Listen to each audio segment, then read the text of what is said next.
Hi, it's Anne here, and today's video is going to be a summary of my Disney trip that I took at the beginning of November. So I have posted all of my Disney vlogs already on my channel, but I felt like there was a few things that I wanted to sit down and talk about. Some of the things that I recommend or that worked well for me, things that I don't recommend or that did not work well for me, and then I was going to talk about sort of the finances or how much I spent on this trip.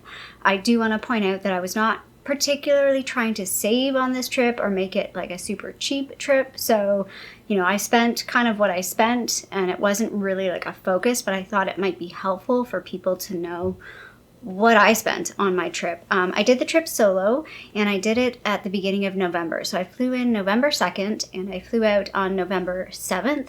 So it was 6 nights and 5 days. So we'll talk about the things that I think went well or that I recommend. My went well list is longer. It's a whole page than my not went well list, which is maybe about half a page. So I'm going to try and be efficient with this, but I do apologize if this is a bit long. I tried filming this already and I took forever filming it, just talking. As soon as I started talking about the trip, I was talking about all the things because I just had such a great time.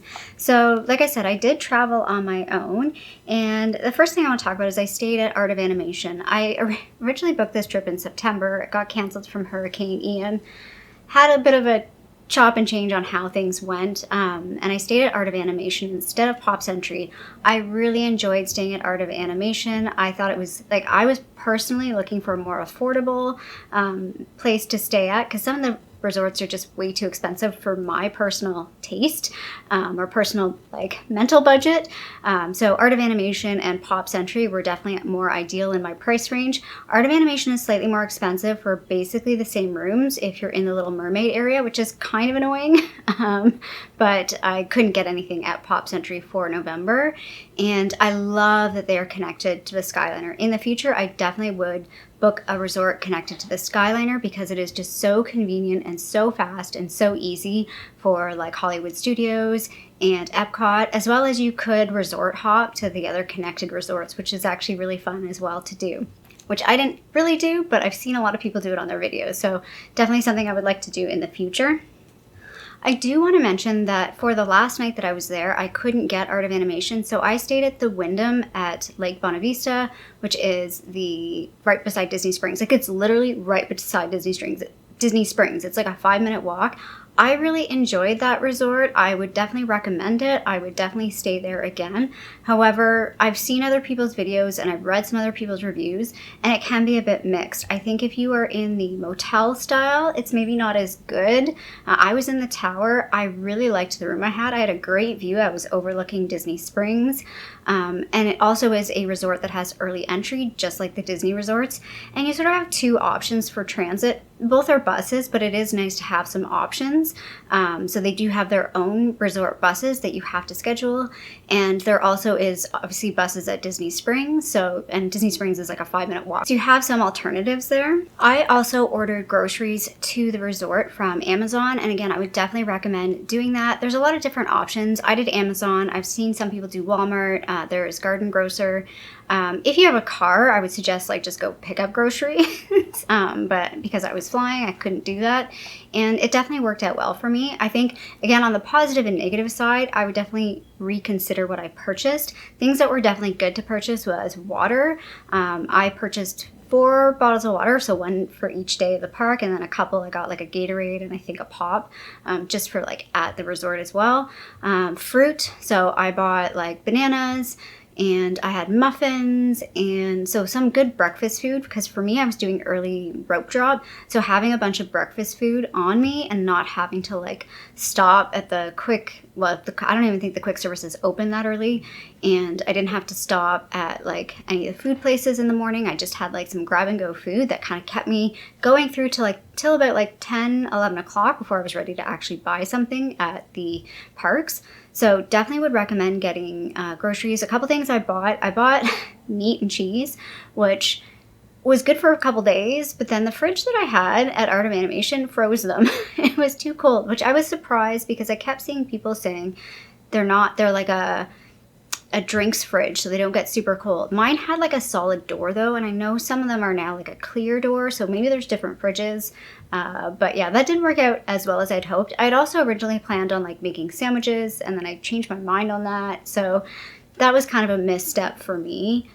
Personally. So I definitely would do groceries. It definitely was more affordable, much more convenient as well to have that food ready, and also to have some food when I came back really late at night and I didn't want to stop at the quick service. I had some snacks in my actual room. So really would recommend that if it works for you. I'm also Canadian, so I have Amazon in Canada, which is not the same as Amazon in the States. You have to like subscribe to the US Amazon, but you do get 1 month free. So that's what I did. So speaking of quick service, so I ate pretty much quick service exclusively throughout my trip, and I totally, like, hands down do quick service. It's great. There's a lot of variety. Do your research though, because different quick services are different, and also do mobile ordering. When I saw people in some of the really busy places not doing mobile ordering, I was like, what are you doing? Like, it's so easy to just, and it's, I don't know, I personally like being able to look on the app and seeing what I could pick before I went in instead of just like standing there staring at the thing and waiting in the line. Yeah, mobile order so easy, and when you order, I basically could just walk up and pick what I wanted. And I'm saying this as somebody that I don't ever do like DoorDash or like Uber Eats. Like, I don't normally do that, and I found it so convenient to do the like mobile ordering in the park, and super easy to do. At least for me, it was really, really easy. I had everything hooked up to my credit card, so that also worked out really, really easy. I was able to track my spending a lot better because everything was hooked up to the same credit card, so that worked out really well. But again, do your research. The one place at Magic Kingdom, I wasn't really as familiar with the quick services, so I feel like I kind of messed that up a little bit there. But yeah, hands down, quick services are actually really good. Like, there's a lot of variety, so you don't have to eat like burgers and fries for every meal. I felt like I was able to get some really good choices at quick service. So speaking of everything sort of connected in the app, so talking about Genie Plus and individual like lightning lanes, I don't think you need Genie Plus at every park. I don't even think you need to buy it every day. It really depends on your preferences. I was there for the rides. I was there to like maximize my ride time and get on as many rides as possible. So for me, Genie Plus was good at Magic Kingdom and Hollywood Studios. I didn't buy it for Epcot or Animal Kingdom, and I don't think I needed to. Individual lightning lanes, you can purchase an individual lightning lane for 3 rides, I think. So Rise of the Resistance at Hollywood Studios, Flight of Passage at Animal Kingdom, and Guardians of the Galaxy at Epcot. I personally don't think it's worth it for Flight of Passage, but definitely for Guardians of the Galaxy if you don't get the virtual queue. I definitely think if you're there, again, it's different if you can go regularly or you have multiple days, but if you've got your one day and you really want to get on that ride and you miss the virtual queue, I definitely think it's worth paying the money for the individual lightning lane. And I don't say that lightly because, like I said, I am, even though I wasn't on a budget for this trip, I'm still pretty cost conscious. There's certain things that I just think are worth paying for, and I do think that was worth paying for. Again, I would also pay for, I personally did pay for it for Rise of the Resistance, and that was fabulous.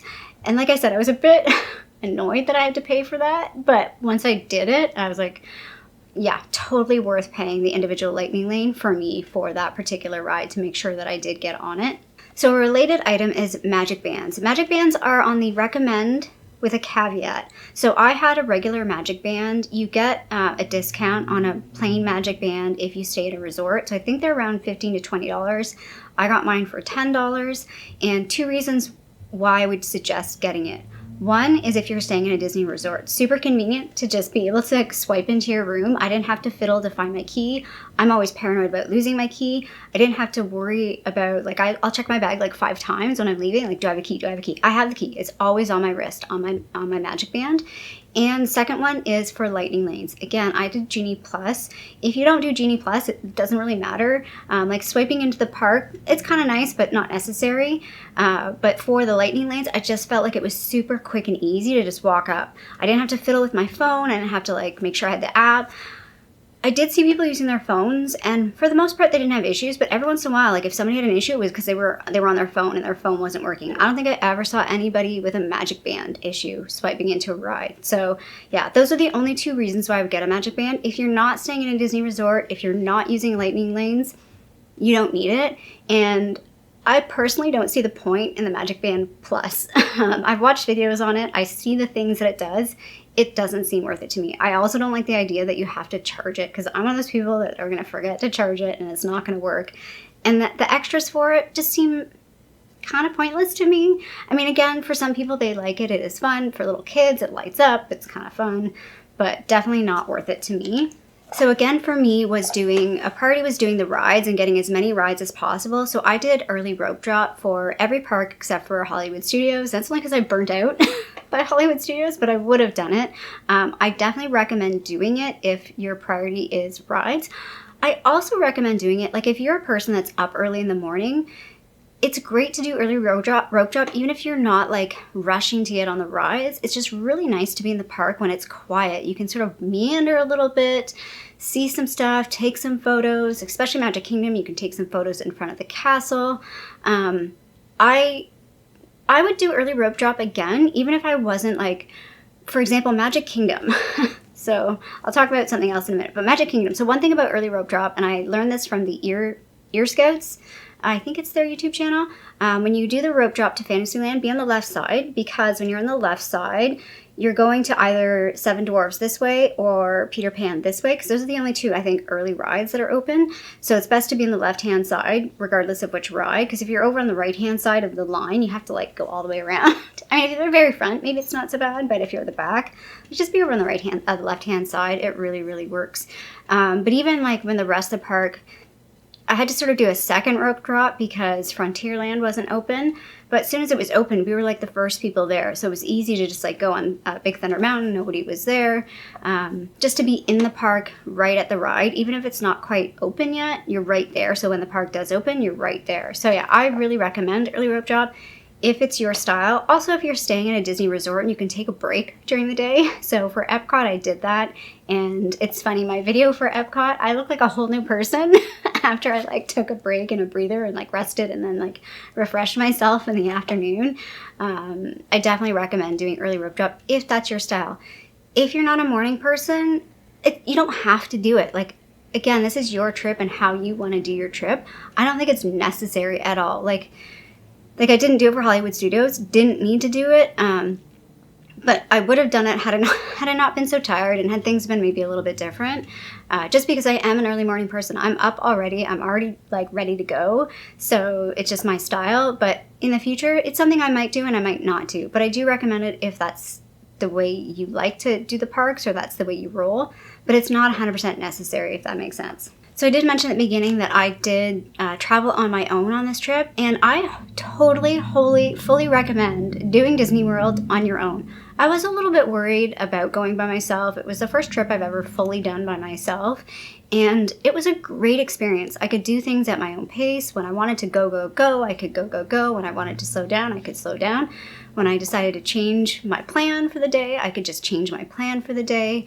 And the one thing that I really enjoyed that I wasn't expecting was I've done like single rider stuff before, like Canada's Wonderland or other theme parks. And you're used to, they normally just like, as a single rider, the point is you're filling the holes of a ride. So if there's like a family of 3, you're the 4th to fit in their like quad. At Disney World, they don't always do that. They do that on very few rides. So they did that on Slinky Dog Dash, Everest, Test Track. I think that might be it. There was very few rides. Guardians of the Galaxy, there's very few rides that they do that. Actually, I'm not even sure they did that on Guardians of the Galaxy now that I think about it. But most rides, you get your own, like, if it's a 2-seater, you get your own 2-seater. If it's a 4-seater, you get your own 4-seater. Oh, Dinosaur. I was in a row with 3 other people for Dinosaur. But for the most part, like, they will put you in a row by yourself. You don't feel like you're just, like, you know, secondhand, like, oh, we'll just squish you in here. Like, you get to enjoy the rides and feel like you're not just like tagging along with everybody else and squished in with everybody else. I don't know, I just really wasn't expecting that, and I appreciated it. It was kind of nice. And some of the rides, it's funny, like I think it was Frozen. I was right at the front by myself, so I look like I'm leading the helm of the boat. It's such a funny picture. Same with Living with the Land. I was at the front by myself, which was actually quite, oh no, there's one other girl. There's just the 2 of us. So we had a whole row between the 2 of us at the front, which was really nice. Just decorations. I just want to mention about decorations. If you're going early November, so like I said, I first day in the park was Epcot, was November 7th. My last day was November 6th at Hollywood Studios. Epcot had no Christmas decorations at that time. Animal Kingdom had no Christmas decorations at that time. Magic Kingdom had most of the decorations. The tree was definitely up. Jungle Cruise was called Jingle Cruise, which I didn't know, so that was kind of a fun surprise for me. But I've seen people's videos since, and there's more decorations there now than when I was there. And same with Hollywood Studios. Hollywood Studios, I would say, was pretty much fully decked out by the time I got to it on November 6th.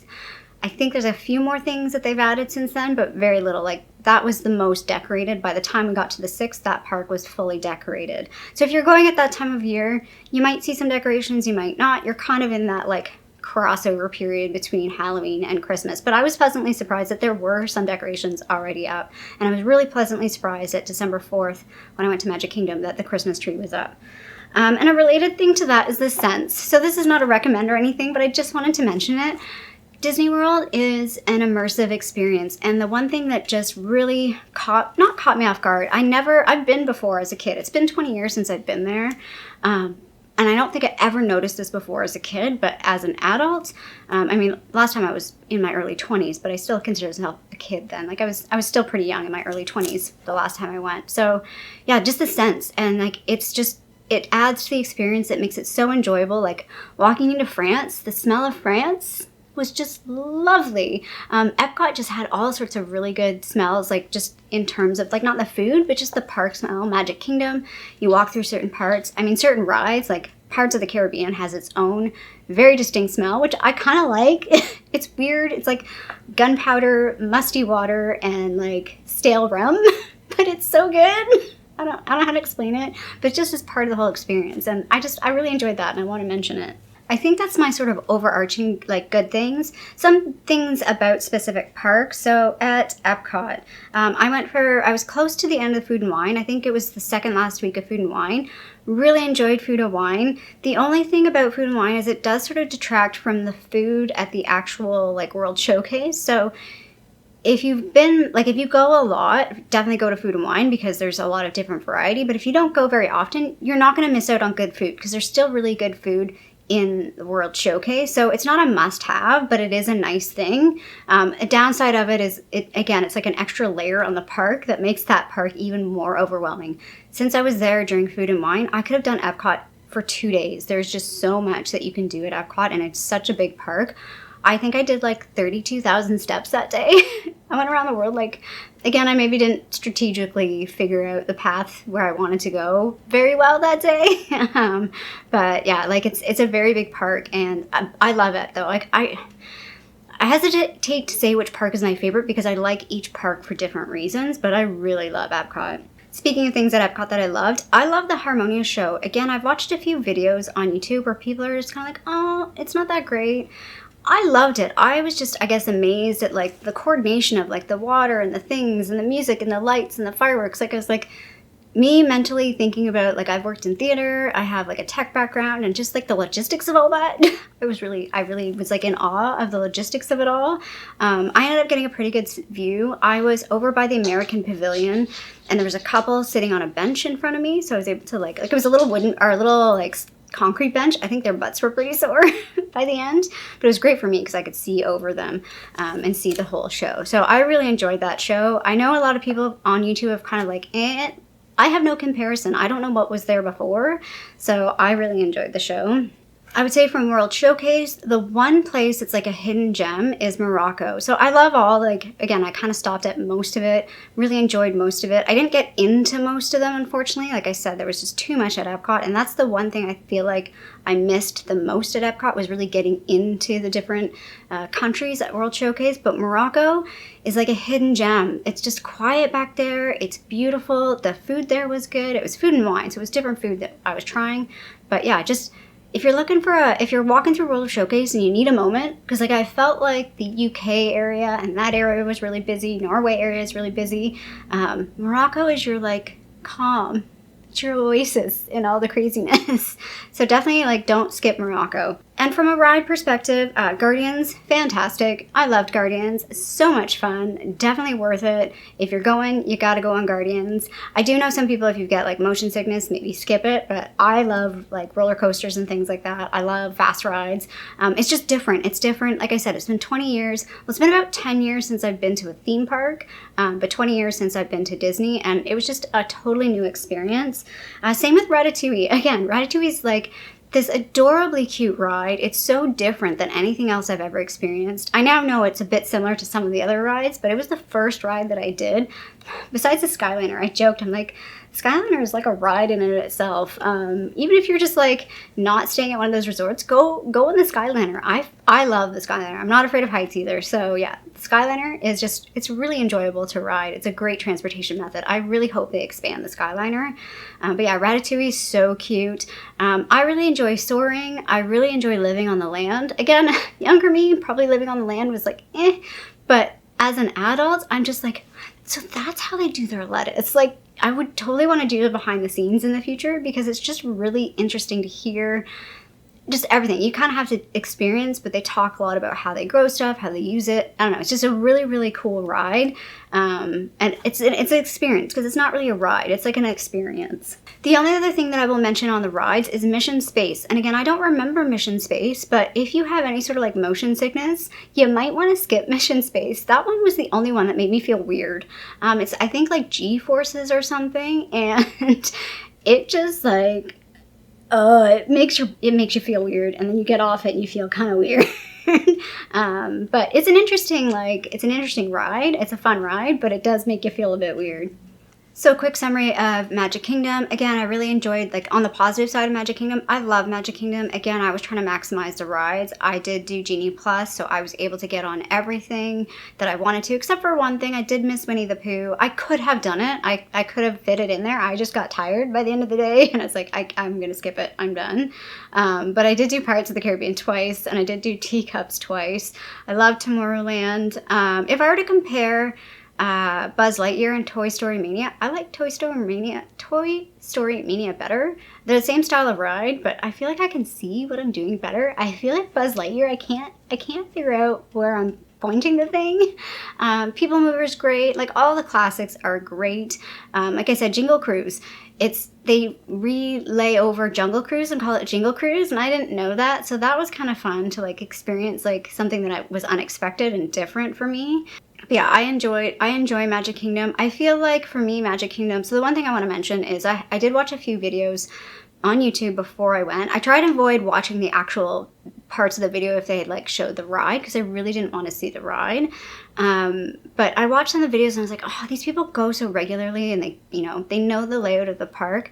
I feel like Magic Kingdom is not too complicated to figure out. Like, and the one thing that I do want to mention is with all the places, particularly this happened for me at Magic Kingdom, was I kind of would stumble across characters or stumble across something, and I was like, oh, this is so cool that I'm here at this point when it's happening.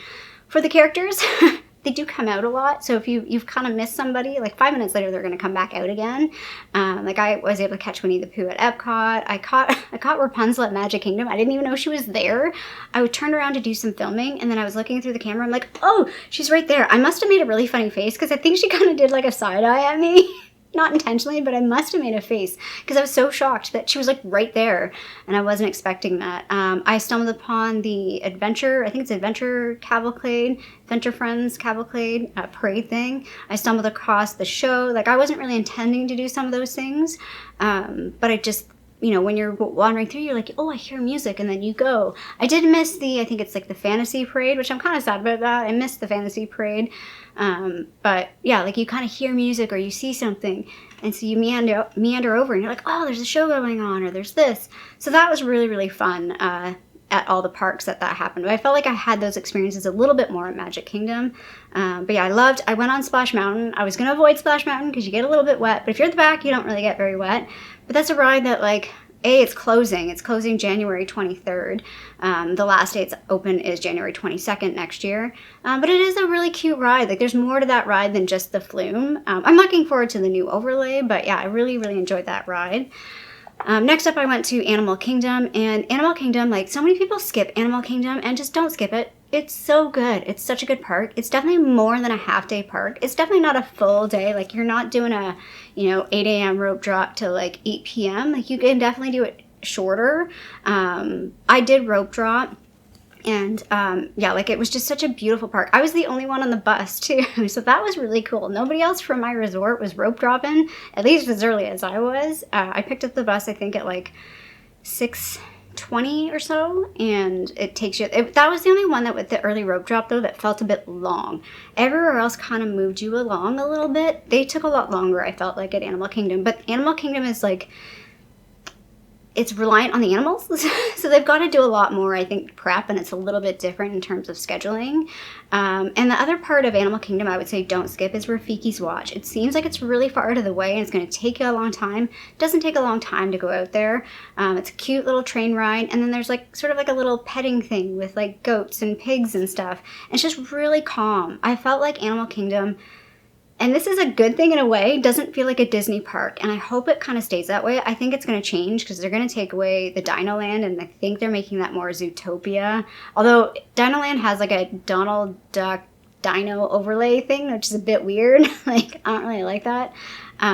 But yeah, I love the feel of Animal Kingdom. Again, really good food there, really good shows, and it's a park that you can just meander and see things and just relax. Like, don't skip the trails. I skipped one of them, and I'm kind of annoyed I skipped one of them. But like, there's the Gorilla Trail and the Maharaja Trail, and then there's the trail around the Tree of Life. Like, they're just so pretty, and there's so many things to see. And if you're into animals, like, I love animals, especially birds. The bird show is great. There's 2 bird shows, actually. There's another bird show at the front of the park that sort of happens regularly through the day. But yeah, Lion King show is fantastic. Like, that is such a great show. It's amazing that that's a show within a Disney park, and it's not its own show itself, and they do it multiple times a day. Fantastic show.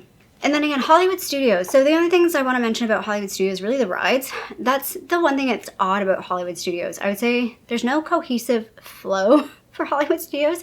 I think that's why the rides have such high ride times, because that's all you can do, is you're just kind of going from one ride to the other. There's not a whole lot of in-between stuff, and I feel like that's what's lacking at that park. The one thing is the Indiana Jones show. Definitely love the Indiana Jones show. So much fun.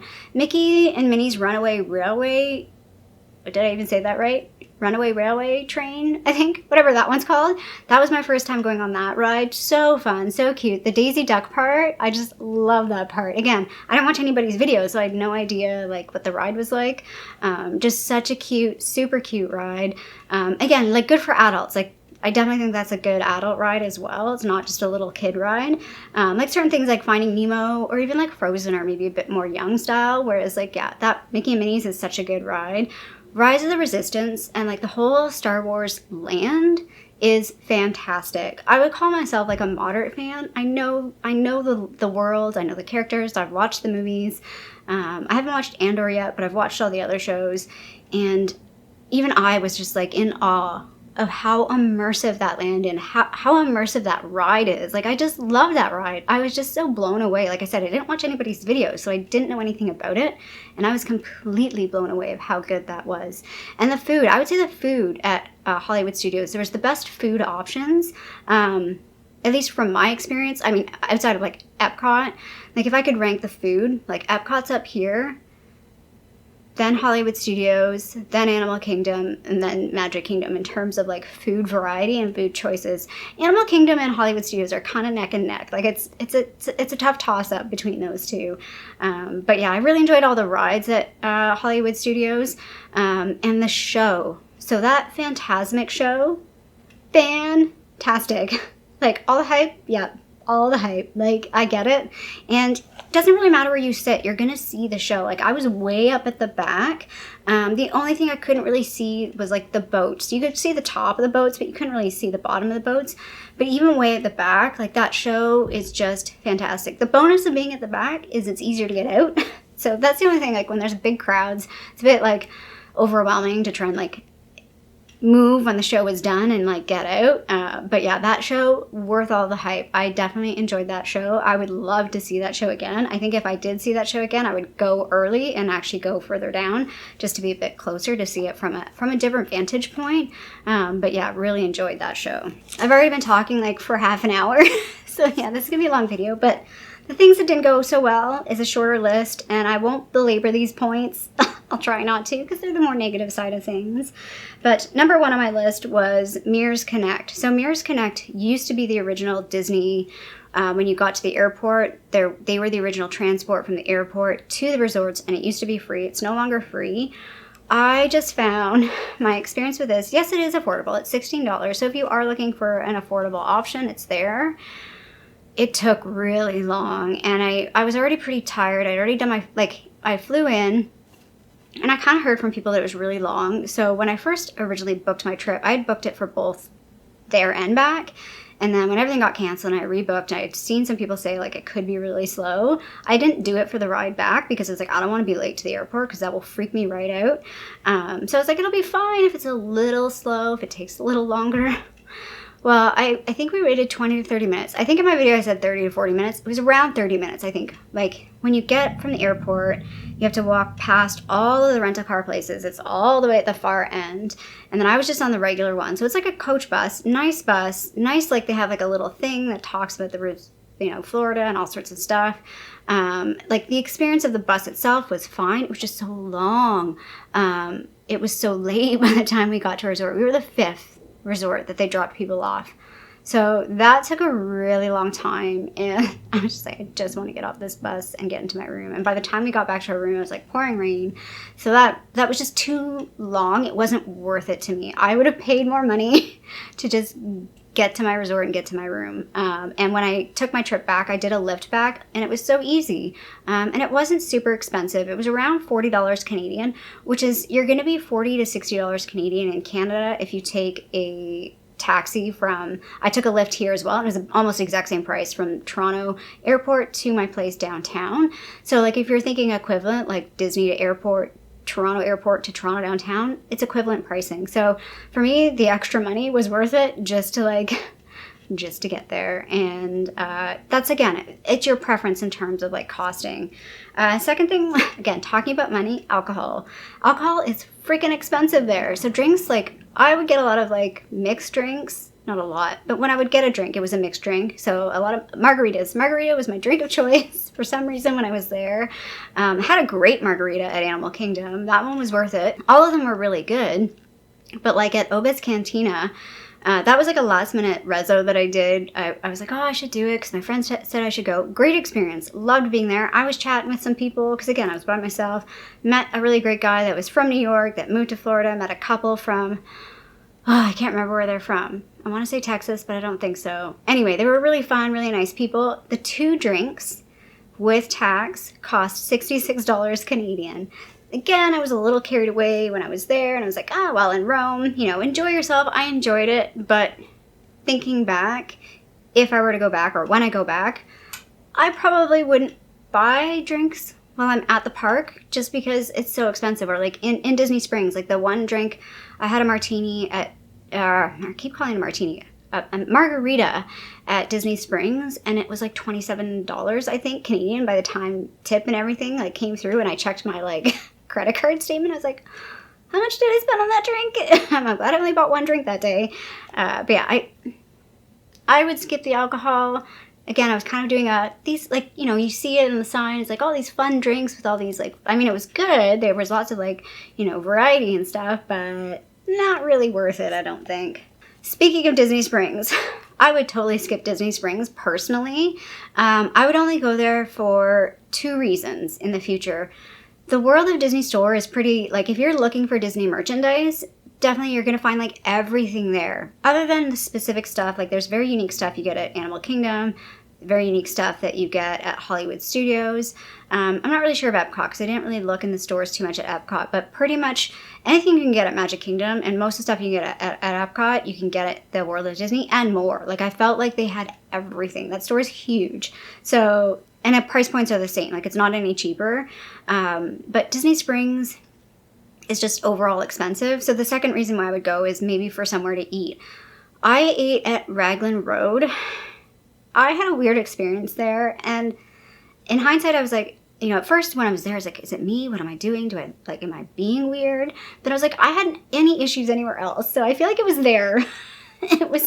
I mean, maybe I looked pretty rough because I was pretty tired by that point. But I went around like 2 o'clock, I think. 1 o'clock, 2 o'clock. I booked a reservation, which I didn't need to do because I was trying to get into the boathouse. Couldn't get into the boathouse. Decided to pick the pub because I heard the pub was really good. I think the pub's really good at night when they have like live entertainment. Don't go first thing because I think they'd pretty much just opened or it was like they had opened, but they were doing like a shift change. I don't know. It was a weird vibe.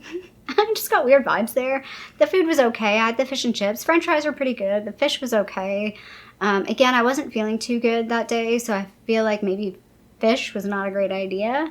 But yeah, like when I was walking around Disney Springs, there was a lot of other food places, and I was like, oh, I should have gone there. Oh, I should have gone there.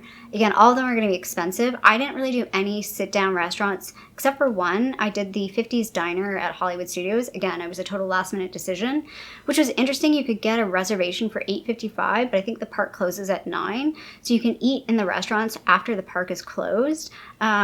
Great food, great experience. The waiter was so nice. He gave me a clean to my plate sticker, even though I didn't quite clean my plate, but I tried. I got the pot roast.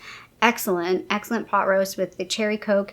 And yeah, he was super nice. Like I was there by myself, which is super awkward. That's why I didn't do the sit-down restaurants too much. But the food was really good. Service was really good. Again, but really expensive. Like if you're looking for ways to save, quick service is fine. There's lots of options at quick service and definitely much more affordable than a sit-down restaurant. But yeah, just Disney Springs. And it's just like the stores that are there, it's all like higher end stores. They're just not cheap.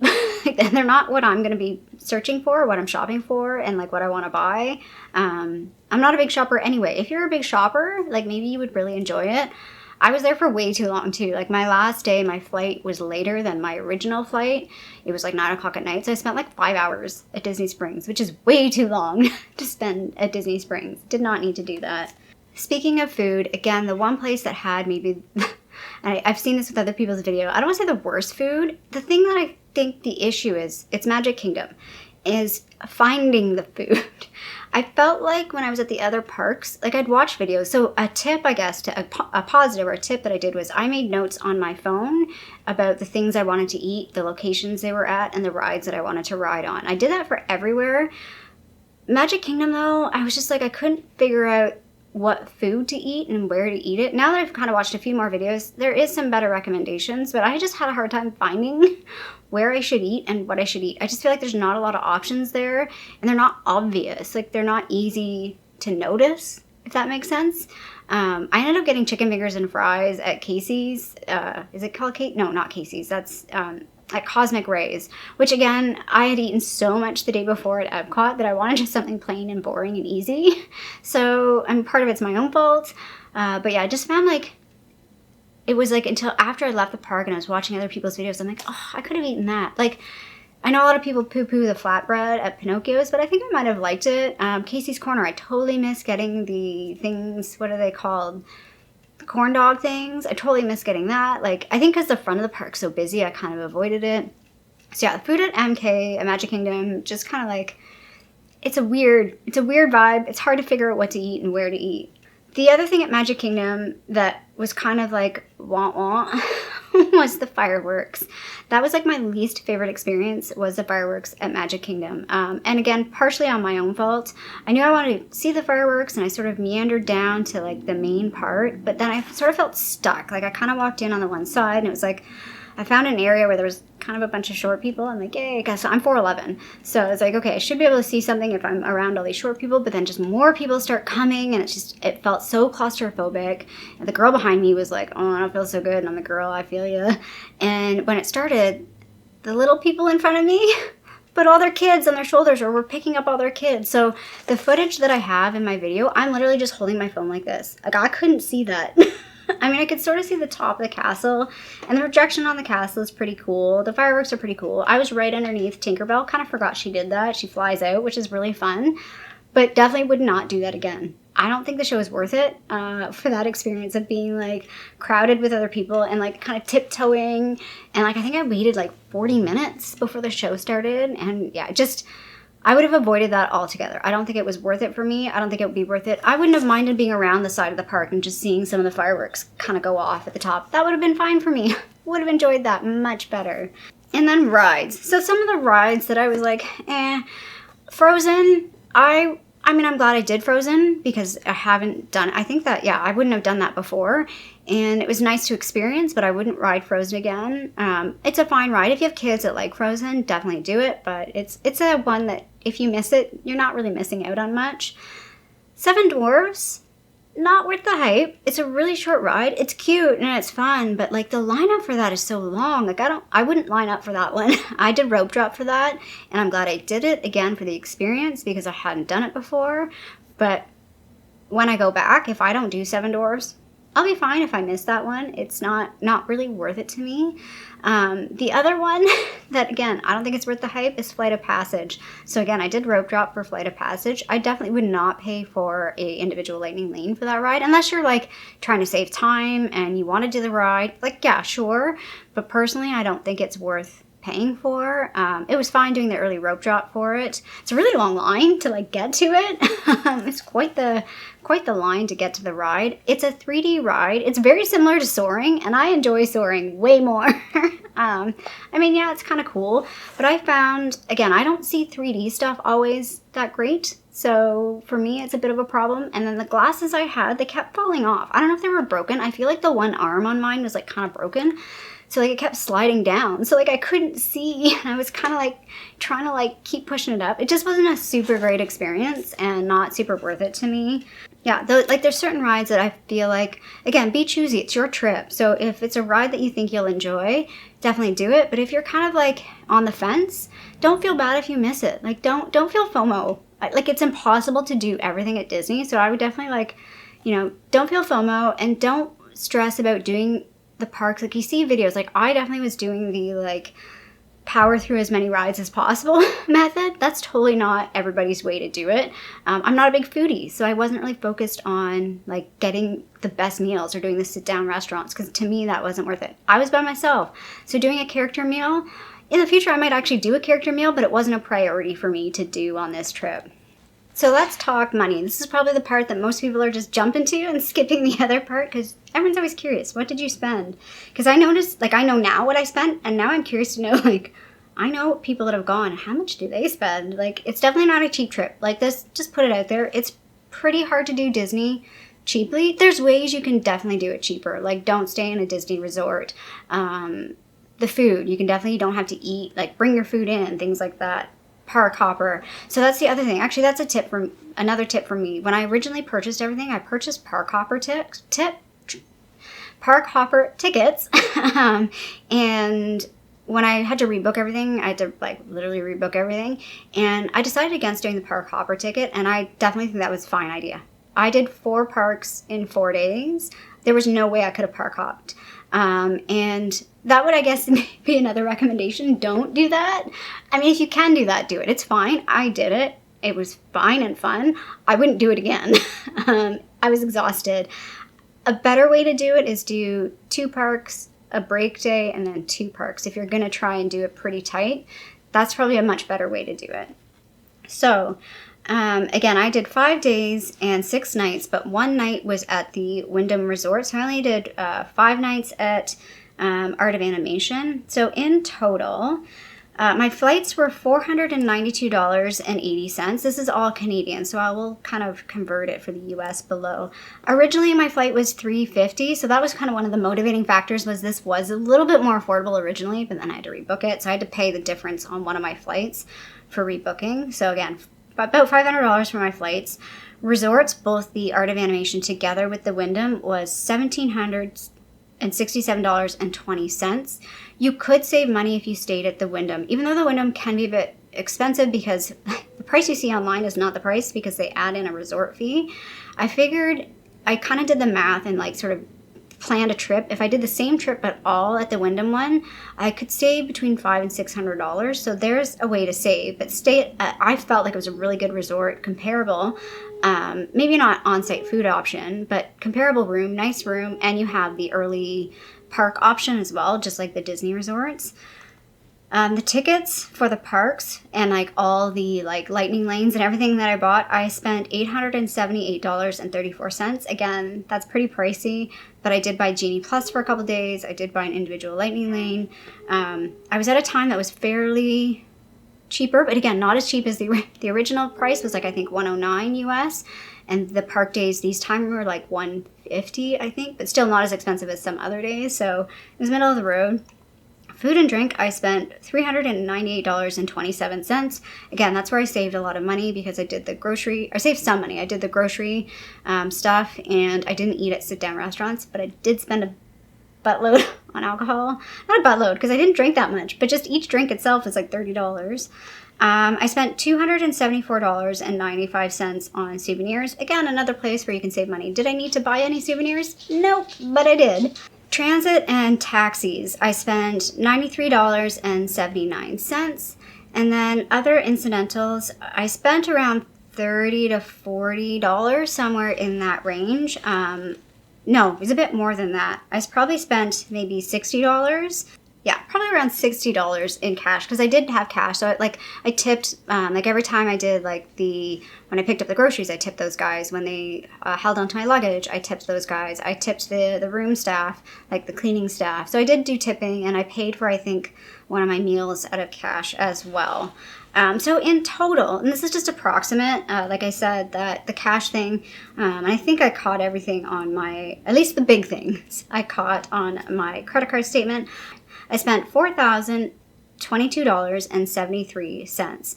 So yeah, it's not a cheap trip. It's not cheap to go to Disney. You can definitely do a much more affordable trip going somewhere else, but Disney's an experience. You know going into it that you are going to be spending a little bit more. I did try to work out, like, if it were a couple, because your room is the same, but other things, like your food is probably going to be twice as much. Your transit's going to be the same, but your, like, flights are going to be twice as much. You could probably do the same trip for around $6,000 for 2 people. I think that, reasonably works out. And again, that was not me cheaping out. I was definitely being more on the affordable side, but I wasn't totally cheaping out, if that makes sense. I hope that's helpful. I hope that's helpful to understand what I paid and how, what I spent on different things, and sort of how I did my trip. I hope the recommendations were helpful, things that worked for me, things that I would definitely avoid in the future. Again, everybody's Disney trip is going to be different though, so whatever works for me may not work for you. This is how I wanted to do the trip. I would definitely do this again. I am so looking forward to going back to Disney. I don't think I will go next year. I say that now, but I can definitely see myself doing the last minute thing. So when I booked this, I did it totally last minute too. I didn't really plan any of this. The original trip I booked early September to fly out like 3 weeks later, end of September. And then when all that got canceled from the hurricane, I rebooked it really, really quickly again for beginning of November. So there was not a whole lot of pre-planning on my part. Now that I know a little bit more, I think, again, I could be a bit more strategic on how I do things. But I definitely am looking forward to going back again. I definitely want to go in like a couple of years. I don't want to wait 20 years again to go back to Disney. Anyway, I hope this video was helpful. I hope you enjoyed my vlogs as well. They weren't the best vlogs. Tip for myself, use your gimbal device so you can get better footage, and get a mic for your phone so you can get better audio. But yeah, I hope you check out my vlogs and you enjoy them. If you did like this video and found it helpful, feel free to give it the little thumbs up down below. And if you haven't already, I would love it if you subscribe to my channel here in Toronto, Canada. I hope you're doing well, and I'll see you sometime soon. Bye.